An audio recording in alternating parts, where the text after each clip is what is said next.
you so much for being here and welcome. Thank you very much.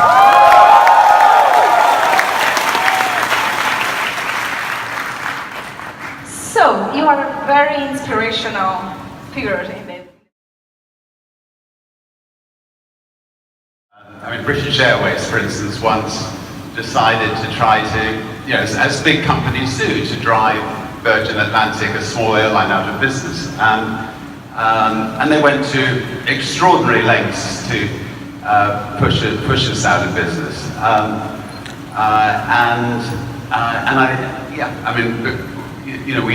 We had a wonderful team of people who believed in Virgin Atlantic, who believed what we were trying to do, and we fought them off. And in fact, we took them to court, and we got the biggest damages in libel history in the UK, and it was Christmas time, and so we handed it equally to all our staff, and we called it the British Airways Christmas bonus. And every Christmas, I think our staff are waiting for British Airways to try to do more dirty tricks against Virgin, but sadly they stopped after that. Awesome, thank you. Well, we didn't have the advertising budget to spend on TV advertising, so we decided to do things like, trying to be the fastest across the Atlantic in a boat, or the first to cross the Atlantic in a balloon, or go around the world in a balloon or whatever. And almost everything went wrong that could go wrong. I think I've been pulled out of the sea by helicopters 6 times. So I got one Guinness World Record. The Virgin, somehow or another, every time we crashed in the sea, the Virgin logo was sticking out. So some people said, that Virgin Atlantic took a full-page ad after one of my trips saying, "Come on, Richard, you've got an airline. What are you doing? What are you doing in a balloon?" But anyway, I think it added to the sort of sexiness of the brand, and made made it very different from someone like British Airways. And so I think for people who are starting a business, sometimes they need to use themselves to get out there and put their product on the map. It's a lot more fun. It can be a lot more dangerous, but I think it's certainly a lot cheaper than conventional advertising.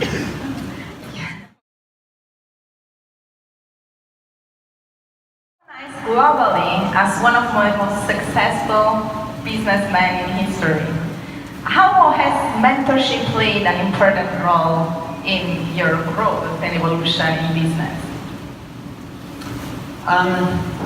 Well, I mean, I was helped as a young man by, family friends on things like accounting, because I'm dyslexic and didn't understand the difference between net and gross, and so needed a helping hand. And now, we obviously try to do a lot of mentorship ourselves. In Britain, this is something, if it doesn't happen in Singapore, that the Singapore government should consider. In Britain, we went to the government and said, you give loans to people who want to go to university, but there's a lot of people who don't necessarily want to go to university. They want to start a business, and you're actually more likely to get those loans back if you give it to people who want to start a business instead. And the government said yes, and so we're literally giving out thousands of loans every year in Britain to young people who want to start businesses, and then we're arranging mentors for those people as well. And it's called Virgin Startup Loans, and it's working really well. And now we're actually trying to get other countries around the world to follow suit, because because not everybody wants to go to university, or if somebody's gone to university, when they leave university, having a loan to get their business going is very helpful. Thank you so much.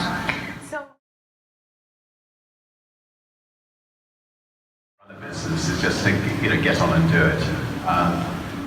And then I think the key to running a business is always the people you get around you, and how you treat those people.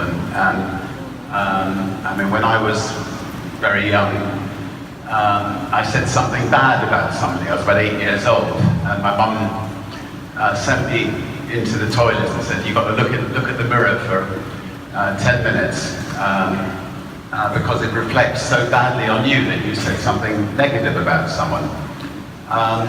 And I think it was the best bit of advice I've ever been given. I think that if you're a good leader of people, you've got to be praising people all the time.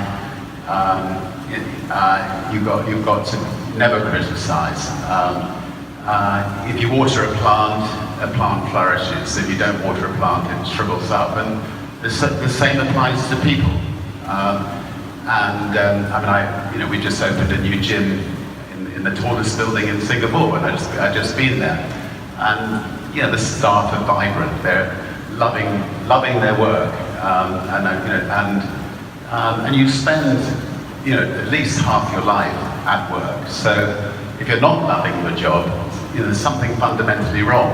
And often it's the people at the top who had a dreadful time all their life working for somebody else, and they were treated badly, and they had to wear a suit and a tie, and they had to sit behind a desk, and they had to clock out and clock in at a certain time, and there was no flexibility at the workplace. And if they wanted to work home, they weren't allowed to work at home, or if they wanted a job share, they weren't allowed to, or if they wanted to spend time with their kids on their birthday, they weren't allowed to, and so on. And therefore they then impose it on their staff when they get into positions of power, and it carries on. What we've tried to do in all Virgin companies is give people complete flexibility. And if so, we don't, in most of our Virgin companies now, we don't check on how long holidays people take. If they want to go off around Africa for 2 months, they can do it. And then, obviously when they come back, they're going to have to work bloody hard. If there's a family calamity, if there's a birthday, if there's something special, they can do it. If they want to work from home, they can do it. And we have, I think, a very, very happy companies as a result. Thank you so much for sharing.